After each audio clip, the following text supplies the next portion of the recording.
Hello everyone and welcome back to UK universe. तो आज की वीडियो बहुत ही स्पेशल होने वाली है क्योंकि आज की वीडियो में हम बात करने वाले हैं फिर से यूके के वर्क परमिट को लेकर के। क्योंकि बहुत सारे लोग जो हैं वो मैसेज कर रहे हैं मेरे को कि वर्क परमिट कैसे मिलेगा, आप हमारा वर्क परमिट लगवा दो, या क्या चाहिए वर्क परमिट के लिए, कितने पैसे लगते हैं। तो इन सब चीज़ को लेकर के आज हम बात करने वाले हैं, स्पेशली उन लोगों के लिए जिन लोगों ने या तो 18 लाख, 20 लाख, 25 लाख, 30 लाख पैसे देकर के वर्क परमिट लिया है, या जो ये सोच रहे हैं कि वो इतने पैसे देकर के वर्क परमिट ले लेंगे। क्या ये पैसे देकर के वर्क परमिट लेना जो है वो वर्थ इट है या नहीं है। लेकिन उससे पहले भाई, जो भी स्टूडेंट्स जनवरी में आने वाले हैं यूके में स्टडी करने के लिए, तो आप लोग अपनी अकोमोडेशन बुक कर लो। क्योंकि उसके बाद आपको जो है वो अकोमोडेशन बुक करने में बहुत ही ज़्यादा प्रॉब्लम होगी, यहाँ तक कि आपको जो है वो रूम्स नहीं मिलेंगे। जब आप यहाँ, अगर आप ऐसा सोच रहे हो कि आप यहाँ पर आकर के अपनी अकोमोडेशन बुक कर लोगे, तो बहुत बड़ी गलती कर रहे हो, क्योंकि यहाँ पर आपको अकोमोडेशंस नहीं मिलेंगी और फिर मजबूरन आपको बहुत सारे पैसे दे करके जो है वो अपना गुजारा जो है वो होटल्स में या कहीं ऐसा करना पड़ेगा। तो इसीलिए आप अपनी स्टूडेंट्स जो हैं, जो भी स्टूडेंट्स आ रहे हैं, अकोमोडेशन बुक कर लें। आप क्या कर सकते हो, आप एम्बर स्टूडेंट से अपनी अकोमोडेशन बुक कर सकते हो, क्योंकि ये आपको बिल्कुल आपकी यूनिवर्सिटीज के पास में अकोमोडेशन ढूंढ के देते हैं। कोई फ्रॉड या किसी ऐसी चीज की टेंशन नहीं है, बिल्कुल ही जेन्युइन जो है वो एक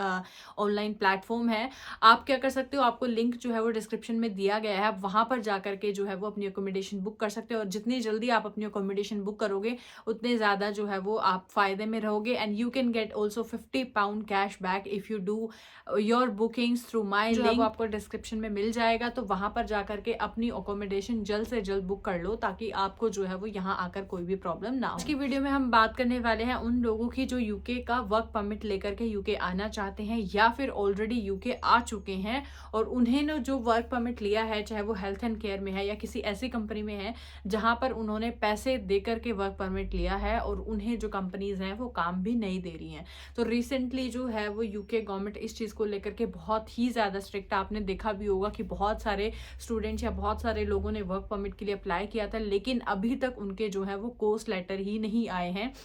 या फिर 2-2 3-3 महीने हो गए, उन्हें अभी तक जो है वो रिजल्ट नहीं मिला है। या फिर मेरे पास ऐसे बहुत सारे मैसेजेस आते हैं कि मैम ऐसे हम यूके आए थे तो है, हमें ऐसे कंपनी काम नहीं दे रही है, या कंपनी ने हमें रोक दिया है, टर्मिनेट कर दिया है, अब हम कहाँ जाएं, हम कहीं और काम कर सकते हैं या नहीं कर सकते। या फिर अगर आपका एजेंट आपको ऐसा बोल रहा है कि आप वर्क परमिट ले लो और आप वर्क परमिट पे कहीं पे भी काम कर सकते हो, तो ऐसा बिल्कुल भी नहीं है। तो मैं इतनी बार अपनी वीडियोस में पहले भी बता चुकी हूँ कि जो भी लोग वर्क परमिट लेकर के यूके आ रहे हैं या स्पॉन्सरशिप लेकर के यूके आ रहे हैं, चाहे वो हेल्थ सेक्टर से हैं, चाहे वो किसी भी सेक्टर से हैं, तो आप सिर्फ वहीं पर ही काम कर सकते हैं। आपको एक्स्ट्रा कहीं और काम जो है वो सिर्फ और सिर्फ 20 आवर्स ही अलाउड है, वो भी अगर आपकी जो सेकेंड जॉब है वो आपकी सेम ऑक्यूपेशन में हो या फिर जो है वो शॉर्ट ऑक्यूपेशन लिस्ट में हो। तो अभी रिसेंटली यूके में क्या चल रहा है कि यूके होम ऑफिस जो है वो बहुत सारी कंपनीज के लाइसेंस को जो है वो कैंसिल कर रहा है, जिसकी वजह से जो भी लोग यहाँ पर पैसे देकर के आए थे उन्हें जो है वो वापस जाना पड़ रहा है। तो जैसे अभी मेरे कुछ नोन में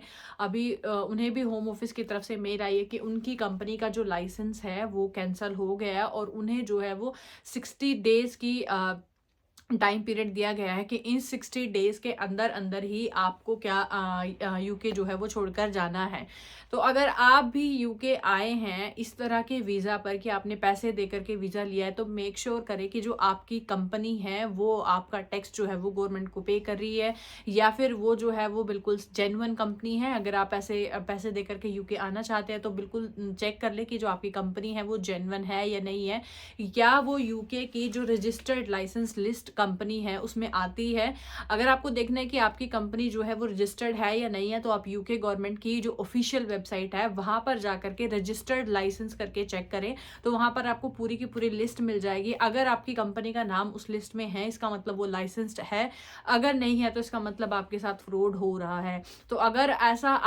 आप यूके में हैं और आपके साथ भी आपको ऐसा लग रहा है कि आपको नहीं पता है कि आपकी कंपनी जेन्युइन है, या जो आप टैक्स दे रहे हो वो कंपनी जो है वो आगे पे कर रही है या नहीं कर रही है, तो एक बार आप भी चेक कर लें कि जो आपकी कंपनी है वो रजिस्टर्ड लाइसेंस स्पॉन्सर में है या नहीं है। और सबसे बड़ी गलती लोग क्या करें कि जब वो यहाँ पर पैसे दे करके यूके का वीज़ा ले तो लेते हैं, लेकिन कंपनीज उन्हें काम नहीं देती, जो है वो काम नहीं देते और वो वहाँ से मूव कर जाते हैं और फिर बाद में पता ही नहीं करते कि कंपनी जो है वो है भी है या नहीं है। तो आप एक बार ज़रूर चेक करें कि वो जो कंपनी है वो कहाँ पर है या क्यों काम आपको नहीं दे रही है। और अगर वो काम भी आपको नहीं दे रही है तो कम से कम आप जो टैक्स पे कर रहे हैं उन्हें, तो वो टैक्स कम से कम गवर्नमेंट के पास जा रहा है या नहीं जा रहा है, तो ये चेक ज़रूर कर लें। इसके साथ भी ऐसा ही कुछ है कि आपके पास भी कोई होम ऑफिस की तरफ से ईमेल आई है या आपको कुछ ऐसा है कि आपकी कंपनी का जो लाइसेंस है वो कैंसिल हो गया, तो आपको क्या करना चाहिए। तो आपको सबसे पहले एक टाइम लिमिट दे दी जाएगी कि आपको इस टाइम के अंदर अंदर यूके को छोड़ना पड़ेगा, या फिर आपको जो है वो कोई नया स्पॉन्सर जो है वो ढूंढना पड़ेगा।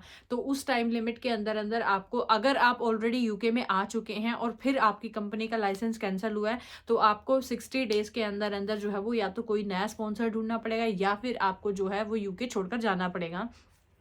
और अगर आपकी कंपनी का लाइसेंस आपके यूके आने से पहले ही कैंसिल हो चुका है, तो आपको वीज़ा जो है वो कैंसिल कर दिया जाएगा, आपको वीज़ा ही नहीं दिया जाएगा, यानी कि आपको यूके में एंट्री ही नहीं दी जाएगी। तो जो भी लोग भाई पैसे दे करके यूके में आए हैं या फिर आने की सोच रहे हैं, वो एक बार प्लीज़ जो है वो अपनी कंपनी को चेक कर ले कि वो जेन्युइन है या नहीं है, उसके पास लाइसेंस है या नहीं है, या वो कितना टैक्स जो है वो उन्हें देना पड़ेगा। क्योंकि यहाँ पर आकर के बहुत सारे बच्चों को ये प्रॉब्लम फेस हो रही है कि वो कंपनीज उन्हें काम नहीं देती हैं, फिर उन्हें इतना ज़्यादा टैक्स पाउंड जो है वो पे करना पड़ता है और इसकी वजह से जो है उन्हें बहुत सारी प्रॉब्लम्स को फेस करना पड़ता है। तो आई होप कि आपको ये वीडियो पसंद आई होगी, और अगर आप कुछ पूछना चाहते हैं तो मुझसे बात करना चाहते हैं तो आप जो है वो लिंक आपको डिस्क्रिप्शन में मिल जाएगा, आप वहाँ पर जाकर के जो है वो अपनी मीटिंग बुक कर सकते हैं। इसके साथ ही जो भी स्टूडेंट्स जनवरी 2024 में यूके आने वाले हैं, भाई वो अपनी अकोमोडेशन पहले ही बुक कर लें। आप एम्बर स्टूडेंट्स के थ्रू अपनी अकोमोडेशन बुक कर सकते हैं, बिल्कुल जेन्युइन ऑनलाइन प्लेटफॉर्म है। और इसके साथ ही अगर आप मेरे लिंक के थ्रू अर्ली बुकिंग्स करते हैं तो आपको 50 पाउंड का जो है वो कैशबैक भी मिलता है। सो मैं मिलती हूँ आपको नई वीडियो में एक नई अपडेट के साथ, तब तक के लिए thank you so much, stay safe.